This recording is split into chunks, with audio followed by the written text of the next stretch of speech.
81 persons killed in the Republic of Cameroon in the month of May in the crisis in the northwest and southwest regions of the country, and the security challenges with the Boko Haram attacks in the far north region of the Republic of Cameroon, and several other incidents of violence recorded in the country and violations and abuse of human rights. These informations are contained in the latest monthly report of the Stand Up for Cameroon Working Group on Human Rights, and we're bringing to you details in this edition of the 6 p.m. primetime newscast on Equinoxe television. We shall also talk about an accident which has claimed the lives of 3 persons, notably in the Fiko village, a locality in Banga subdivision, Mongo division, Littoral region of the Republic of Cameroon. Stay with us.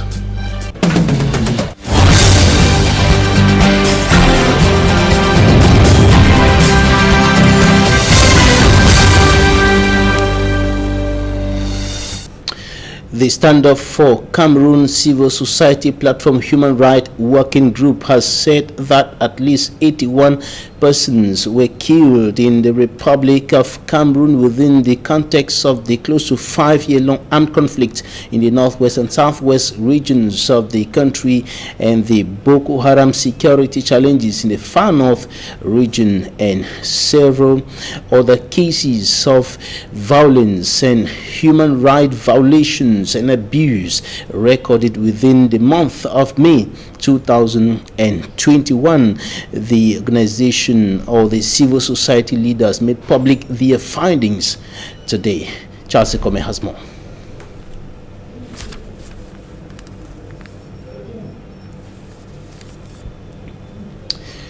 Charles Ekome with that report on findings of the Stand Up for Cameroon Civil Society Platform Human Rights Working Group on the situation of human rights in the Republic of Cameroon for the month of May. That report was made public today, and Stand Up for Cameroon is a platform bringing together civil society, several civil society organizations and leaders, as well as activists fighting for the respect of human rights in the Republic of Cameroon. And in its latest monthly report on the situation of human rights in the country, it revealed that at least 81 persons were killed in the northwest and southwest regions Anglophone crisis, and the Boko Haram security challenges in the far north region of the Republic. And besides these other incidents or cases of human rights violations and abuse were recorded during the month of May within the framework of the security challenges in the northwest, southwest, in the far north region of the country, but also in other parts of the country. Charles Ekome. The Stand Up for Cameroon Human Rights Working Group reveals that at least 81 people were killed in Cameroon in the month of May 2021, with over 71 situations of violence recorded across the national territory. The 5th report of a civil society platform on the situation of human rights in Cameroon states that 42 of these violent situations took place in the northwest and southwest regions as a result of the Anglophone crisis, and 23 in the far north region due to the Boko Haram conflicts. So at this level, I won't say anything is improving, because the life of each Cameroonian that is taken away is as important as the life of each Cameroonian who is alive.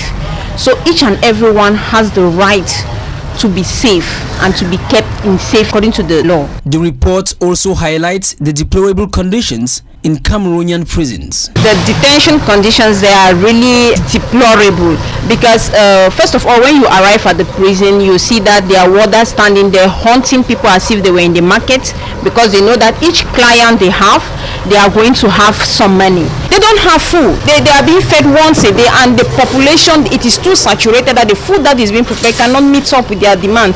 So they depend solely on their family members. Only those who don't have family members who come to visit them, who eat the food from the prison. The civil society leaders also condemn the alleged embezzlement of COVID-19 funds, amounting to human rights violations, including loss of lives.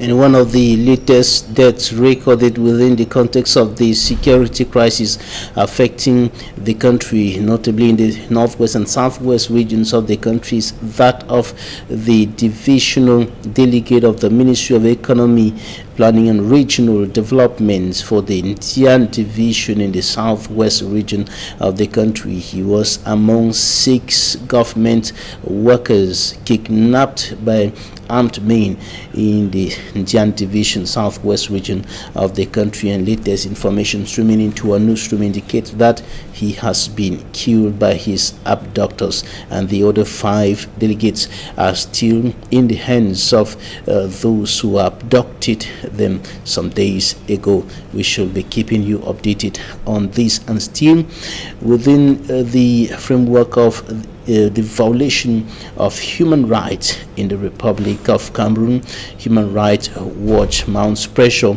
on the International Monetary Fund to ensure that Cameroonian authorities do not violate the rights of Cameroonians through corruption and embezzlement of many public funds concerning money dispersed or given to the country as loans for the fight against the coronavirus pandemic. And the Human Rights Watch organization has asked the International Monetary Fund to ensure that the 3-year loan demanded by Cameroon to fight COVID-19 is used appropriately and in total transparency.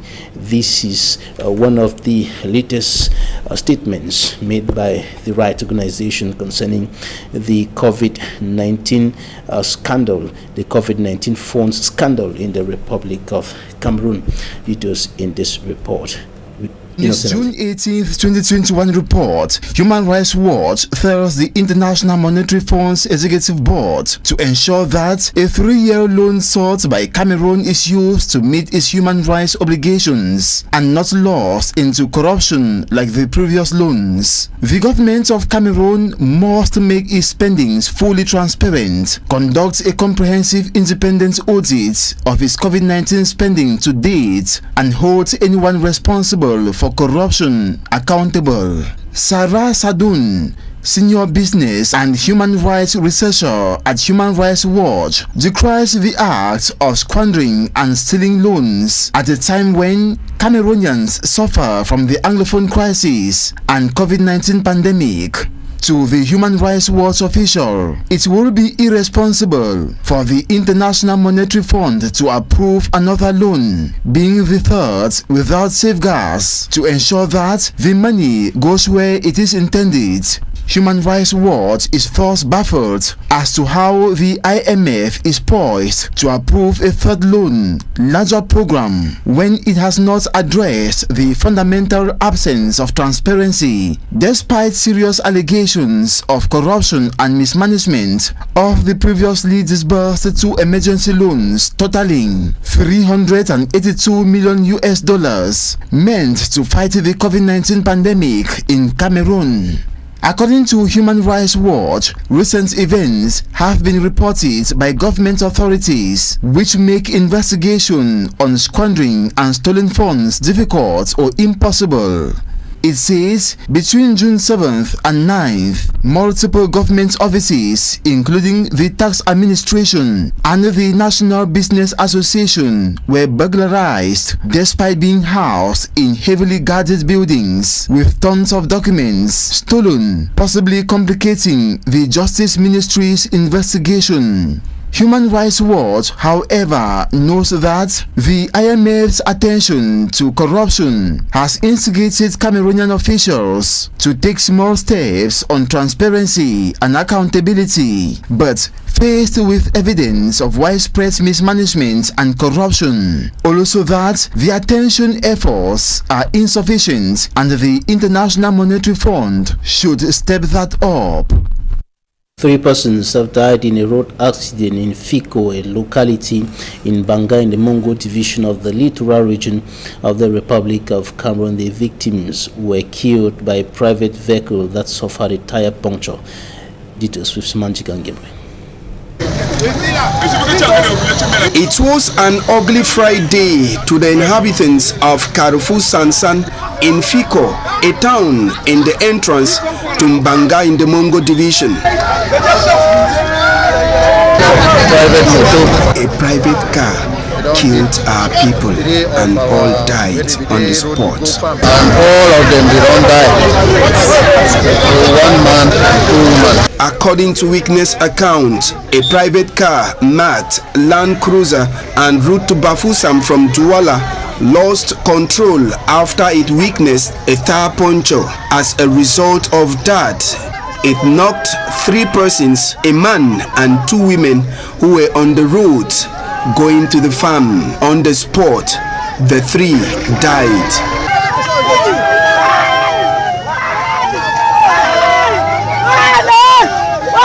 According to witness account, the accident occurred because the Land Cruiser was at high speed. Informed about the incident, the divisional officer of Mbanga, Christian Tembo, and Commander Zili Nassis of the Mbanga Gendarmerie Brigade went to the scene first to ensure that the lifeless bodies of those who died were taken to the mortuary, and secondly to ensure that traffic wasn't disturbed. The driver of the Land Cruiser, reports say, is behind bars at the Gendarmerie Brigade.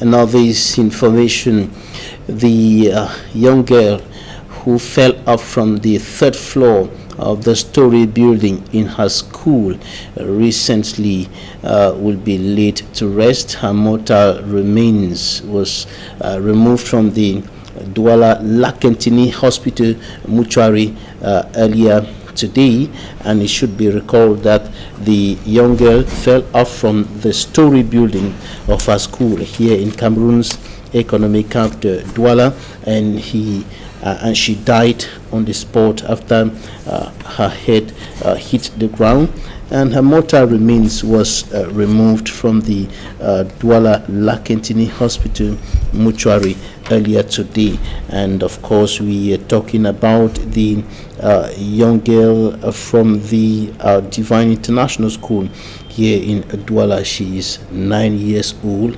Her mortal remains was removed today, and we are going to be explaining some issues about safety concerning safety in schools and other places here in Cameroon's economic capital, and from a general perspective with regards to this situation that occurred here in Douala just some few days ago. And of course, we shall be coming back to that incident to talk about safety in schools, safety at the job site, safety at the level of enterprises, safety everywhere. And we are receiving a safety expert. Yes, a safety expert is joining us today, Young Clement. Thank you for coming. Thank you also, Mr. Babila, for receiving me on your platform, and I extend my greetings to Equinoxe televiewers. All right. What's your take as a safety expert about that incident which occurred in a school, a private school here in Douala, a young girl of 9 years old falling off from the 3rd floor of a story building in her school and died on the spot? Babila, it's a sad situation, and I extend my condolences to the bereaved family. It happens, but sometimes some incidents can easily be prevented, and I think this is something that could have been prevented when it comes to safety. And that's why you're here to talk about this very important aspect. Of course, it is often said prevention is better than cure, because, for example, in this situation, there is no cure, there is no reverse. The child is dead, and that's all. Yeah, our profession is to prevent incidents like this, and the tools we use most often is what we call the safety management system, which is focusing on identifying possible situations or conditions that can cause accidents somewhere be it in schools, in offices, at home.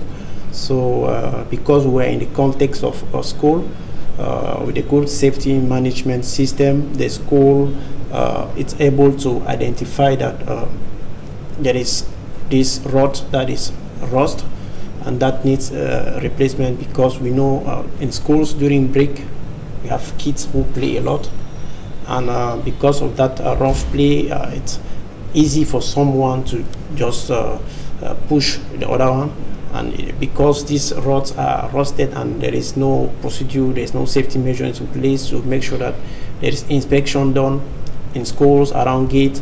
Remember this like 3 years ago, there was also a child who was electrocuted in a school campus in Bepanda, still primary school. You know, things like this, if it is identified and necessary preventive measures put in place, such thing cannot happen. So school owners and parents need to consider this when they are looking for schools for their children, and also the school owners need to take into consideration what they are proposing to parents when it comes to the safety of their campus. And there's an issue of time here.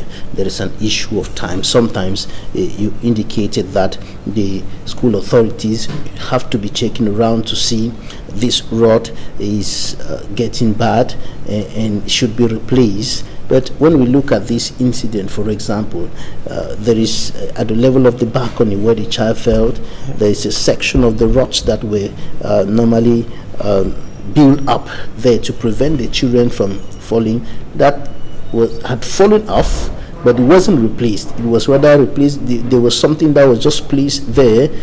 But what about the issue of being proactive, looking at the things that occur and handling them immediately? Because if that thing was replaced immediately, probably that incident would have been prevented. Yeah, that's what I was saying, that there are situations that can easily be prevented, because if there is, for example, a safety officer in that school who does what we call a hazard hunt, that he moves around, and once that is identified that this is a risk, it is a hazard, immediate action is taken. And for such a condition being right at the third floor, it was something that you cannot say you will put this to fix it in the next few days or in the next 1 week or so. These are actions based on the risk and the impact it can cause. Actions should be taken immediately to make sure that it is secured or replaced, and that the strength of that rod or the what is used to make sure that children don't fall over the grid is firm enough to resist the weight of a child or even the teachers. You know, sometimes we don't say they can be fight in school, but two teachers might get and maybe lean on this balcony and it falls off. So that's what has to be done. Doing a systematic inspection of the schools. Should every school employ a safety worker, a safety officer? Not necessarily employing, but it is important to have one, or seek advices where on occasions even teachers become a safety watch. They give them training in such a way that the teachers are aware about the different possible risks their children, the people are exposed to in schools. The children themselves are sensitized and they are aware about certain play, certain conditions, certain actions that can create hazard that leads to either injury or, in the worst case, fatality, like what we have just observed. So school owners, if they have a safety management system that is operating well, the children, they nurture them with the safety cultures, the teachers, the safety cultures. It will make a child to identify that this rod is not strong, it's shaking, and it's safety risky. Conscious. Yeah, it does it. To raise them to have a safety conscious mind, be it at home, in any public environment. So a child with a safety culture will have noticed that this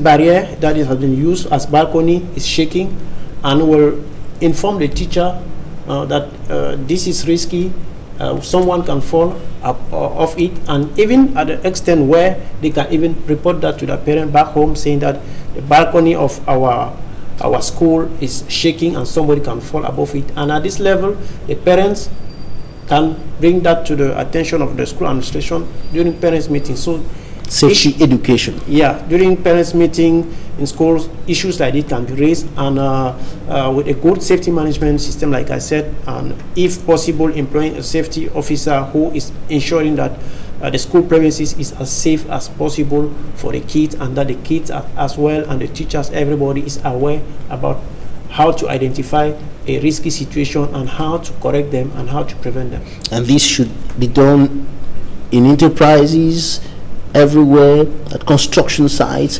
When we move around Douala, we often see people on 5-story buildings having nothing attached to their waist, like a rope that can prevent them from falling right to the ground in case of an accident. We see people walking without safety measures.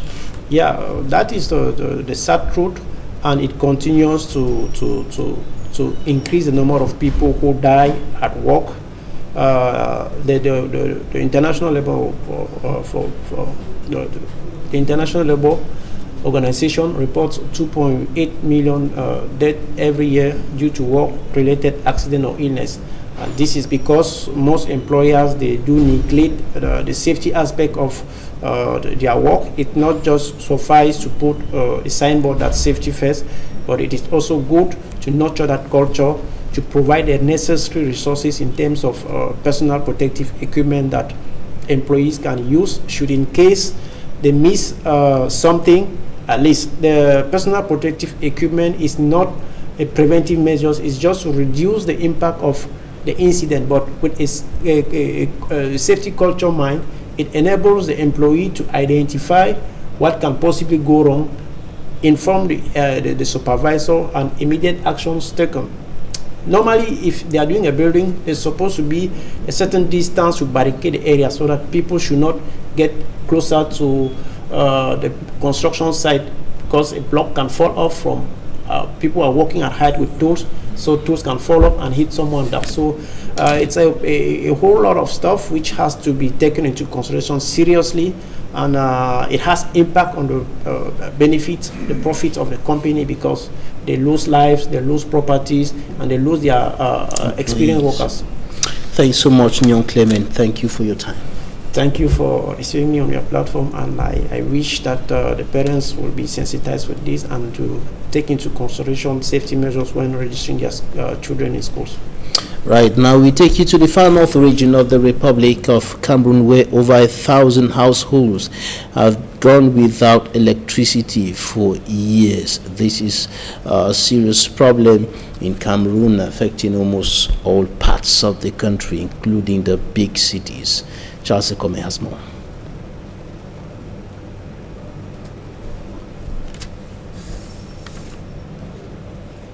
As the nation strives for a comfortable space in this digital age, cyber-related crimes too are on the rise.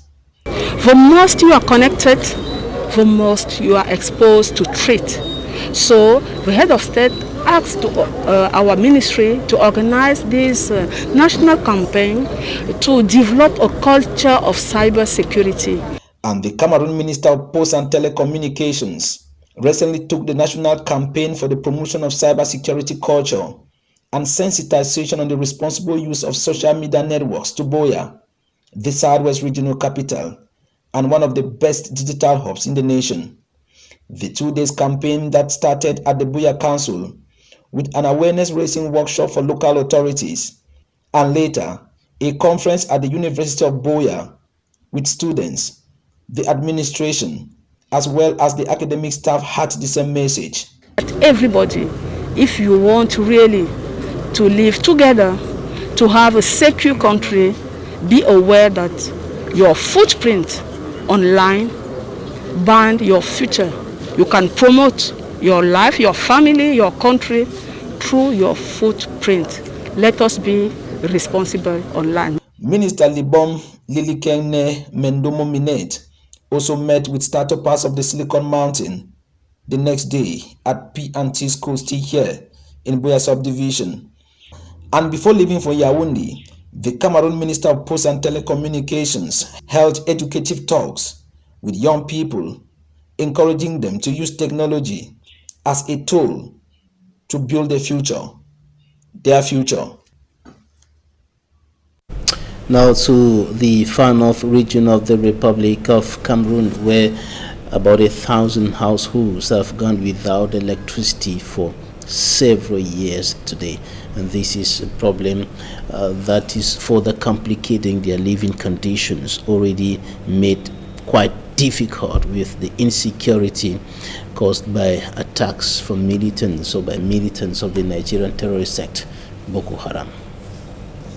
More than 1,000 households are in total blackout in the far north and north regions of the country. For over 2 decades, they haven't had electricity. The localities of Bibemi, Poli and Zina are the most affected by the absence of electricity supply. Locals use bush lamps and flashlight torches in order to see once it's nightfall. It's been over 20 years that we don't have electricity. We live in complete darkness. Parce qu'actuellement, il y a les enfants. Bon, comme il y a les enfants, il n'y a pas les lumières. We have children who go to school, but we have no electricity. This causes them not to study and revise their lessons at night. We are forced to use bush lamps, which use kerosene, and it's costly. Administrative authorities also reveal that the absence of power is a contributing factor to insecurity. Besides the town of Poli, no other village in the zone has electricity. This has led to rising insecurity. To solve this problem and take the people out of enclavement, the United Nations Educational, Scientific and Cultural Organization will soon install solar energy systems in order for them to have electricity. This is the first time UNESCO has embarked on a project in regards to renewable energy sources in this zone. We conducted a study to see why other projects in this domain haven't been fruitful in the past. In collaboration with our colleagues at the University of Maroua, we realized that there were a number of problems, notably the type of equipment we were proposing to the population, which were not in conformity with their culture. Moreover, the international organization will help each community with social basic amenities so as to give them hope for a better future. The equipment which these households will benefit from UNESCO will help their children so they can study in better conditions.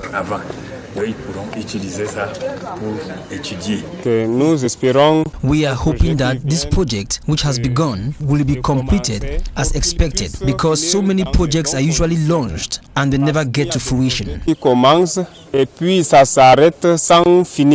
This initiative, put in place by UNESCO, will also permit many women to partake in a 4-month educational program on how to use and manage renewable energies. The program will take place in Senegal's capital, Dakar. The absence of electricity, a factor enhancing insecurity in the far north region of the Republic of Cameroon. And earlier we had Derek Jato, a correspondent in Buea, reporting on cyber crimes, all aspects of life that violate the rights of Cameroonians and all other persons living on the Cameroonian soil. We shall be talking about human rights in Cameroon in Talking Point. Stay with us.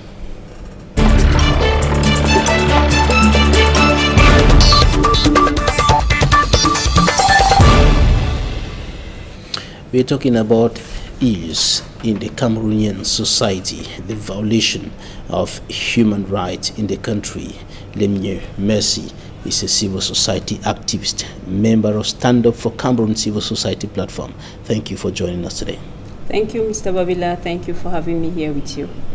All right, before we go into talking about human rights deeply, let's look at these other surrounding issues that also contribute in the violation of human rights in the country.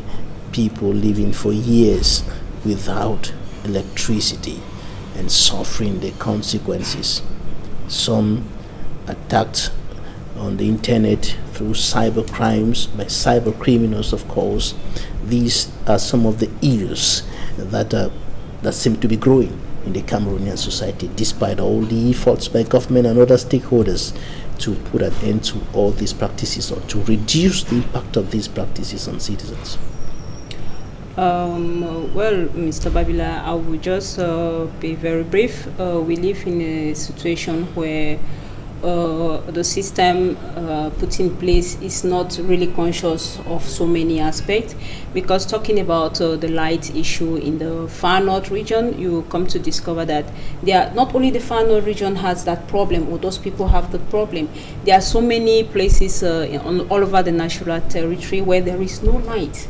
There are no lights, and the problem here is they will launch this, what they have just said, they are going to launch it, and at the end of the day, let's wait to see if it will actually be realized. Then looking at cyber crimes, I would say most of the cyber crimes come as a result of lack of employment, because many youths are jobless, doing nothing, and they need to get themselves busy. So we need, as government administrators, to ensure that there is a good environment, there is business opportunities for Cameroonians to get themselves engaged. Some of them, they will engage in the business, and only the tax is going to drive them away. So you see that most of this comes as a result of bad governance. If we have a good system put in place, we'll eliminate so much more of such situations. But the blame will not be totally on the government, but what about those who are getting involved in those illegal activities? The fact that you don't have a job will not make it legal, or will not justify why you should go on the internet and practice what is known as scamming and dupe people and so on. Yes, I personally don't encourage that aspect. I don't encourage that they are out duping people. It is painful because people are suffering, but there should be a system put in place to ensure that cyber crimes is reduced. A system should be put in place, and when such situations are being identified, I think it is proper that they should create some sort of organizations where you can create awareness, teach the people, bring the people to understanding with respect to this. It is not the government alone, it is the people, and I'm calling everyone that we need to work hard. It is not the best way to raise funds for ourselves. All right, the government has put in place some institutions like Antique, and the Minister of Telecommunications, Minali Bamlili King, has been going around trying to fight against this ill in the Cameroonian society, but it is still growing now. Let's talk about human rights in the country today.